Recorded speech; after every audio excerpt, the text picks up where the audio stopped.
Hi,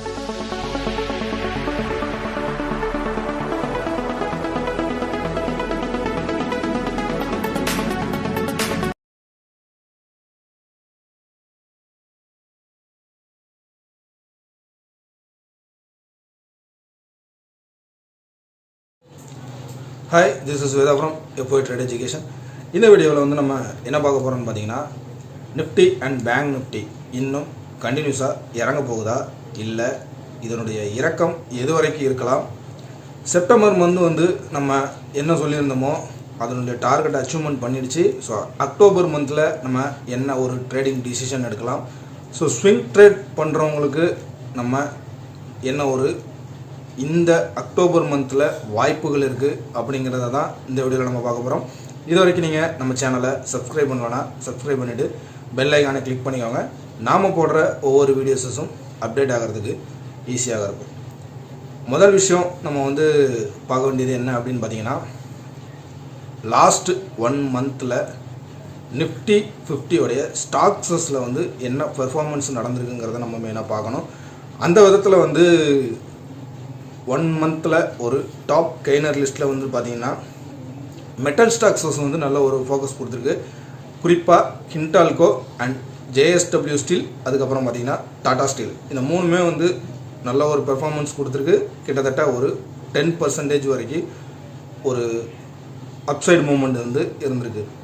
அதே நேரம் வந்து பார்த்தீங்கன்னா ஒரு டவுன் சைடில் வந்து பார்த்தீங்கன்னா குறிப்பாக டாடா மோட்டார்ஸும் ரிலையன்ஸ் இண்டஸ்ட்ரீஸுமே வந்து நல்ல ஒரு இறக்கத்தை கொடுத்துருக்கு.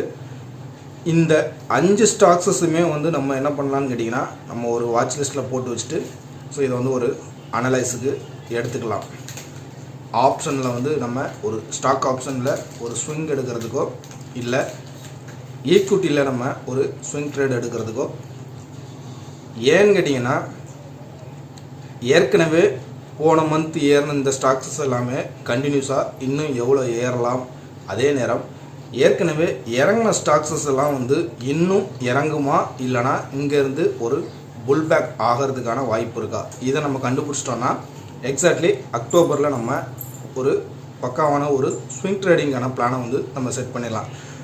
அதுக்கு அடுத்ததாக வந்து நம்ம பார்க்குறது வந்து என்னென்னு கேட்டிங்கன்னா, NSEயோடைய இன்டெக்ஸ் பர்ஃபார்மன்ஸில் வந்து பார்த்திங்கன்னா நிஃப்டி லாஸ்ட் 1 வீக்கில் வந்து என்னென்னு கேட்டிங்கன்னா ஒரு 4.5% வரைக்கும் கீழே இறங்கியிருக்கு. அதே மாதிரி நமக்கு பேங்க் நிஃப்டியும் ஒரு 4.5% வந்து கீழே இறங்கியிருக்கு.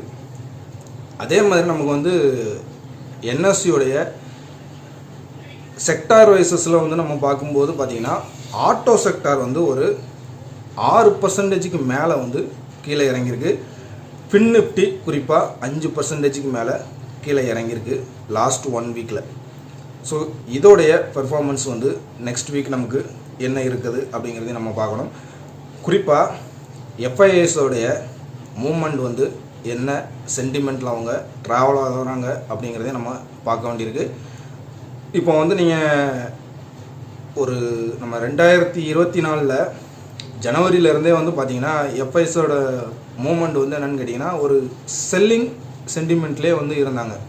பர்டிகுலராக வந்து ஒரு டிசம்பர் அந்த ரேஞ்சில் வந்து பார்த்திங்கன்னா ஒரு பை ட்ரெண்டில் இருந்தவங்க திரும்ப அதுக்கப்புறமா செப்டம்பரில் வந்து ஒரு பை ட்ரெண்டுக்குள்ள வந்தாங்க. பட் அது வந்து ஒரு பர்ஃபெக்டாக போன மந்த் வந்து நல்ல ஒரு பர்ஃபார்மன்ஸ் கொடுத்துருந்துச்சு. ஆனால் அக்டோபரில் வந்து நமக்கு ஸ்டார்டிங்லேயே வந்து என்னென்னு பார்த்தீங்கன்னா கிட்டத்தட்ட ஒரு 30,000 கோடி கிட்ட செல் பண்ணியிருக்காங்க. செப்டம்பரில் வந்து ஒரு 12,000 கோடி வரைக்கும் பை பண்ணவங்க அக்டோபர் ஸ்டார்டிங்லேயே வந்து பார்த்திங்கன்னா ஒரு 30,000 கோடிக்கு மேலே செல் பண்ணியிருக்காங்க. ஆனால் நம்ம டொமஸ்டிக் இன்ஸ்டிடியூஷனல் வந்து பார்த்திங்கன்னா கண்டினியூஸாக இந்த 2024 உங்களுக்கு ஜனவரியில் ஆரம்பித்து இன்னுமே வந்து உங்களுக்கு ஒரு பையிங் சென்டிமெண்ட்டில் தான் இருக்காங்க. ஸோ அதனால் மார்க்கெட் வந்து ஒரு பெரிய கிராஷ் வருமா அப்படிங்கிறத வந்து நம்ம ப்ரெடிக்ட் பண்ணி நம்ம அதில் ஒரு பேனிக் பண்ணிக்க வேண்டிய அவசியம் இல்லை. ஸோ இந்த லெவல்ஸ் வந்து ஒரு கரெக்ஷன் மோடாக தான் நம்ம வந்து எடுத்துக்க வேண்டியிருக்கு. இப்போ நமக்கு நெக்ஸ்ட் வீக் நமக்கு வந்து ஈவெண்ட் வந்து முக்கியமான ஈவெண்ட் நம்ம இந்தியாவில் என்ன இருக்குது அப்படிங்கிறத வந்து நம்ம பார்ப்போம். ஸோ ஏற்கனவே யூஎஸோடைய பெட் டிசிஷன் வந்து நம்ம பார்த்துட்டோம். இப்போ நம்ம இந்தியாவுடைய ஆர்பிஐ ரேட் டிசிஷன் வந்து இந்த வாரம் நமக்கு புதன்கிழமை வருது. ஸோ இதில் என்ன நடக்கலாம் அப்படிங்கிறதையும் வந்து நம்ம ஒன்று பார்க்கணும். அதே மாதிரி ஸ்டேட் எலெக்ஷன்ஸுடைய ரிசல்ட்டில் நமக்கு ஹரியானாவுடைய ரிசல்ட் வந்து எக்ஸிட் போல் ஆல்ரெடி நமக்கு வந்து வந்ததில் ஒரு ஷேக் இருந்துறது நம்ம பார்க்க தான் செஞ்சோம். ஸோ அதுவுமே இந்த வீக்கில் வந்து நமக்கு என்ன எஃபெக்ட் கொடுக்குது அப்படிங்கிறத வந்து நம்ம பார்க்கணும். இப்போ டெக்னிக்கலாக நிஃப்டி என்ன சொல்லுது, முதல்ல எங்கே இருந்து இந்த ஏற்றம் வந்து நமக்கு வந்தது அப்படிங்கிறத ஃபஸ்ட்டு வந்து நம்ம பார்க்கணும்.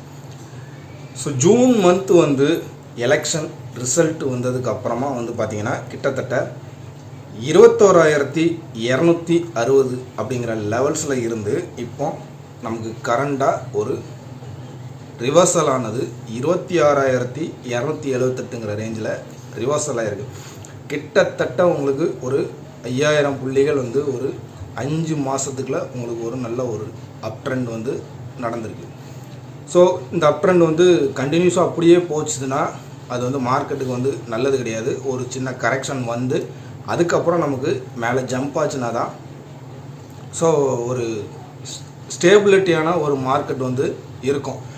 ஸோ அந்த விதத்தில் நமக்கு ஒரு கரெக்ஷன் மோடு வந்து எங்கே ஒரு ரீட்ரேஸ்மெண்ட் ஆகலாம் அப்படின்னு பார்த்திங்கன்னா, ஏற்கனவே நமக்கு வந்து ஒரு ரீட்ரேஸ்மெண்ட் வந்து நடந்து தான் நமக்கு அதுக்கப்புறமா இந்த 26,200 அப்படிங்கிற டார்கெட்டை அச்சீவ்மெண்ட் பண்ணிச்சு. ஸோ அந்த லெவல்ஸ் வந்து என்னென்னு பார்த்தீங்கன்னா 24,750 அப்படிங்கிற லெவல் வந்து ஒரு ரீட்ரேஸ்மெண்ட் லெவலாக இருக்குது. அதை இந்த வீக் வந்து நமக்கு டச் பண்ணுறதுக்கான வாய்ப்பு ரொம்பவே இருக்குது. பட் அதை பிரேக் பண்ணிச்சுன்னா கிட்டத்தட்ட ஒரு 100 பாயிண்ட்ஸ் வரைக்கும் கீழே வந்து நமக்கு வந்து அடுத்த சப்போர்ட் இருக்குது 24,624 அப்படிங்கிறது. பட் அதை உடச்சதுனா தான் ஒரு பெரிய ஃபால்க்கு வந்து நம்ம போகணும். பட் இங்கேருந்து ஒரு ரிவர்சல் ஆகிறதுக்கான வாய்ப்பு இருக்குது. பேங்க் நிஃப்டி எடுத்துக்குவோம் இடத்துல. ஸோ பேங்க் நிஃப்டி வந்து சேம். இப்போ இந்த பேங்க் நிஃப்டி எங்கே இருந்து நமக்கு இந்த ஜூன் மந்த்லேருந்து நமக்கு ஒரு கொடுத்துச்சு அப்படின்னு பார்த்தீங்கன்னா 46,114 அப்படிங்கிற லெவல்ஸில் இருந்து ஒரு நல்ல ஒரு ரேலி ஆகிட்டு உங்களுக்கு 54,400 வரைக்கும் நமக்கு ஒரு டார்கெட்டும் கொடுத்துட்டு இப்போ அங்கேருந்து ஒரு கரெக்ஷன் மோடு வந்து வந்திருக்கு. ஸோ நிஃப்டியில் நமக்கு என்ன நடந்துச்சோ கிட்டத்தட்ட அதே மாதிரி இதில் வந்து உங்களுக்கு ஒரு 8,000 பாயிண்ட் வரைக்கும் உங்களுக்கு மேலே வந்து அப்சைட் மூவ்மெண்ட் கொடுத்துருக்கு. இப்போ இந்த கரெக்ஷன் பீரியடுக்கான ஒரு ரீட்ரேஸ்மெண்ட் லெவல் அப்படின்னு பார்த்தீங்கன்னா 50,700 ஒரு ரீட்ரேஸ்மெண்ட் லெவலாக இருக்குது. அதே மாதிரி வந்து ஒரு ரெசிஸ்டன்ஸ் வந்து நமக்கு நியராக ஒரு ரெசிஸ்டன்ஸ் வேணும் அப்படின்னு பார்த்தீங்கன்னா 51,700 ஒரு நியரஸ்ட் ரெசிஸ்டன்ஸாக இருக்குது. கிட்டத்தட்ட இந்த 1000 பாயிண்ட்டுக்குள்ளே ட்ரேட் ஆகிறதுக்கான வாய்ப்பு அதிகமாக இருக்குது. ஸோ இந்த 50,700 ஒருவேளை பிரேக் பண்ணால் ஏன்னு கேட்டிங்கன்னா, ஸோ குளோபல் லெவல்ஸில் வந்து மார்க்கெட்ஸ் வந்து நல்லா இருந்தாலும் ஈரான் இஸ்ரேல் வார் வந்து ஒரு முக்கிய ஒரு பங்காக பார்க்கப்படுது. ஸோ அது வர்ற வாரங்களில் என்ன நடக்கலாம்ங்கிறது நம்மளால் ஊர்ஜிதப்படுத்த முடியாது. ஒருவேளை அப்படி நமக்கு 50,700 அப்படிங்கிற அந்த சப்போர்ட்டை வந்து நமக்கு பிரேக் டவுன் பண்ணிச்சுன்னா அங்கேருந்து 1000 பாயிண்ட்ஸ் தான் வந்து நமக்கு அடுத்த சப்போர்ட் இருக்குது 49,700ங்கிறது. இது பேங்க் நிஃப்டிக்குள்ளது.